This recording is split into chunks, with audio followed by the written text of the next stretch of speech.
call David Shearer. Thank you, Mr. Speaker. And very much in the spirit of the last contribution, sir, Labor is supporting this agreement. And just to be very clear about it, this is a bill which enables the Korean Free Trade Agreement to come into operation. It's not actually the Free Trade Agreement itself that's already been signed, but it does need enabling legislation, and that's what we're talking about here. So we're pleased to support this because, on balance, it's a good agreement. It's not perfect, but it's a good agreement. And New Zealand depends on these agreements, as the last speaker was just saying, in order to be able to grow our trade. And if we don't trade as a country as small as New Zealand, we don't have the big internal market that the United States and other countries might have. If we don't trade, then we will not be able to continue the prosperity that we enjoy today. And it is worth noting that those countries where we do have free trade agreements with, we do better in terms of our trade. We have better access, we have better returns, and we are able to prosper more. And it's worth noting that the free trade agreement that we signed with China in 2008, where we had about 7 billion two-way traffic in trade, a little over 3 billion in terms of our exports with China at that particular time, has now grown to around $10 billion worth of exports to China. And there are some people who say, well, that would have grown anyway. But actually, all of the analysis around that I have read has shown that actually we would not have got those sorts of gains in China if it had not been for the free trade agreement that we have with them. Their first free trade agreement, I should add. Their first free trade agreement, which very much set the bar. It was a high-quality agreement for other free trade agreements since then.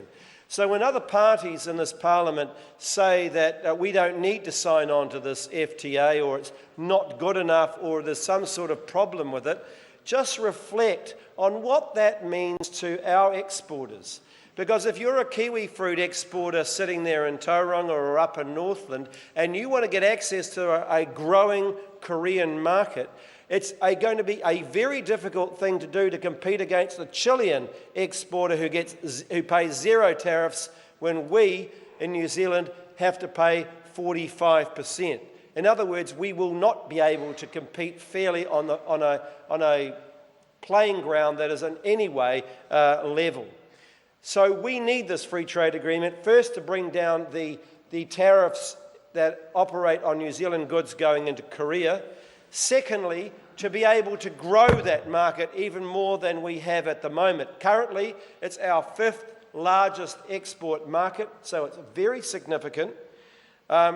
It's a growing economy. It is just one step behind us in terms of its GDP per capita, so it's one behind New Zealand, and it's growing faster than New Zealand overall, so it's likely to overtake us. So it's an important market both for what it is now and secondly for what it is and could likely to become.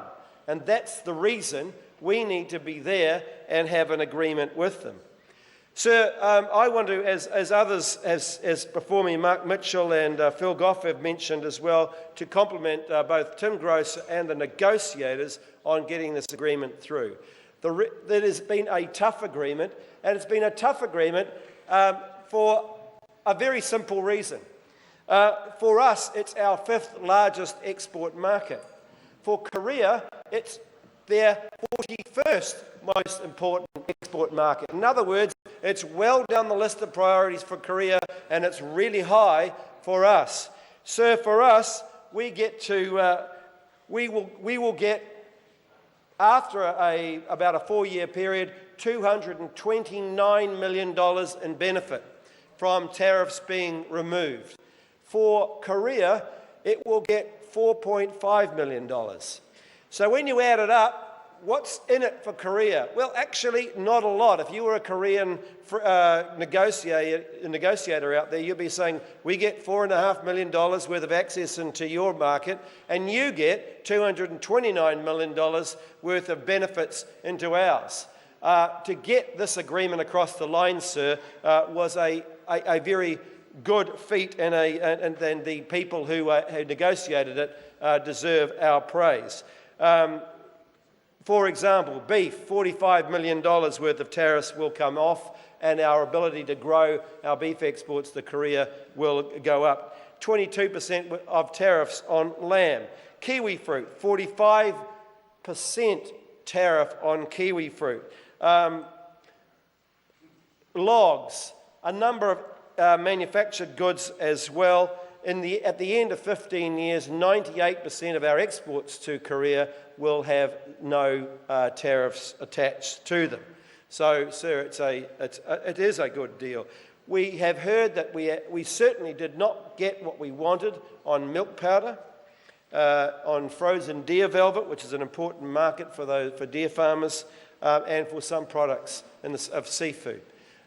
We didn't get everything we wanted. We would have liked a bit more, but we didn't. But, sir, we have done very well. We have also included into the agreement labour standards, provisions on labour standards and on environmental standards. Unfortunately, they aren't sufficient for the Green Party to come aboard and sign up to this. Now, that makes me sort of sad, really, because you've got to ask, what is the threshold for the Green Party to agree to a free trade agreement?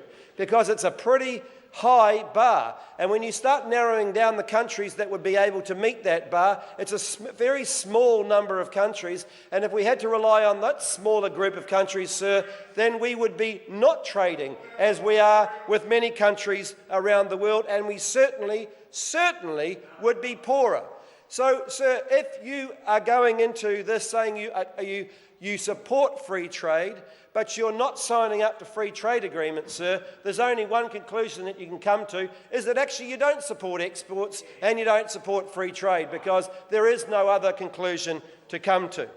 Sir, I want to just talk very briefly about one of the reservations that Phil Goff mentioned in relation to this free trade agreement, and that is the problems around property investors coming into New Zealand and buying up residential property. And I'm an Aucklander, and I've seen property prices go through the roof in Auckland. So we don't want our residential property, to be treated like pork bellies on the New York Stock Exchange. We want them to be places where people live and are able to afford to live. And by allowing foreign speculators to come into our property market, then, sir, we open up our property market for speculation that will drive prices up, and undoubtedly is driving prices up right now. This trading agreement, free trade agreement that we have with Korea, will enable speculators to be able to enter our market, and we, as from what we can see, and certainly the wise words of Dr. Kafaru from Auckland University, will mean that we will not be able to stop those speculators coming in and speculating in our market. And so that is a source of concern. Australia, with their free trade agreement with Korea, did lock that in. We, for some reason, didn't do it. Sir, I want to also just mention, lastly, the concerns around ISDS, the tribunals that are set up where there is disputes around in agreements. So it is included in this free trade agreement with Korea. It was included at the behest, I understand, from the Korean government. It is because mainly they want to have a uniform set of agreements that includes this. We did include it in our free trade agreement with China at our behest. And why did we do that? Because, sir, we were uncertain and unclear about whether we would get a fair deal in a Chinese court.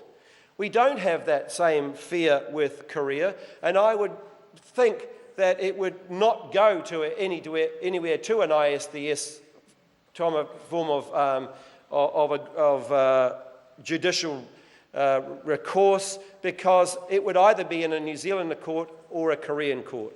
And we would be able to settle it in those courts because we respect each other's judiciaries. But just, sir, the bar to get to an ISDS is incredibly high. And if you look at what the case law around it shows, there would be a very unlikely chance of New Zealand ever getting to an ISDS tribunal. We haven't been taken to there before. We haven't been taken to a WTO court before. There have been 350-odd cases that have been taken there, and 84% of those countries in the OECD who have gone before an ISDS tribunal have won their cases. So I think, sir, that when you put this on the ground, Sorry to interrupt the member. it is a... His time has expired.